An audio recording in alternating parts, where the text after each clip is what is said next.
கலாத்தியர் 1:10 வாசிங்க. இப்பொழுது நான் மனுஷரையா தேவனையா யாரை நாடி போதிக்கிறேன்? மனுஷரையா பிரியப்படுத்த பார்க்கிறேன்? நான் இன்னும் மனுஷரை பிரியப்படுத்துகிறவனாயிருந்தால் நான் கிறிஸ்துவின் ஊழியக்காரன் அல்லவே. நீங்க யாரை பிரியப்படுத்துறீங்க? புருஷனையா மனைவியா?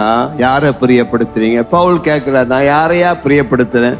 என் பிரசங்கம் மனுஷனை பிரியப்படுத்தியா இருக்குது? நீ நல்லா இருப்ப, அப்படி இருப்ப, எப்படி இருப்பேன்? மனுஷனை பிரியப்படுத்தி நான் பேசல.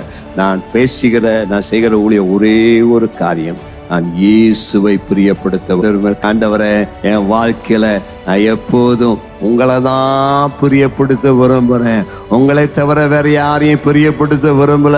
என் வாழ்க்கையின் நோக்கம் அதுதான். அது மனுஷனுக்கு பிடிக்குதோ பிடிக்கலையோ அதை பத்தி எனக்கு கவலை இல்லை. அவங்களுக்கு பிடிக்கலைங்கிறதுக்காக நம்மை பின்பற்றுவதை விட மாட்டேன்.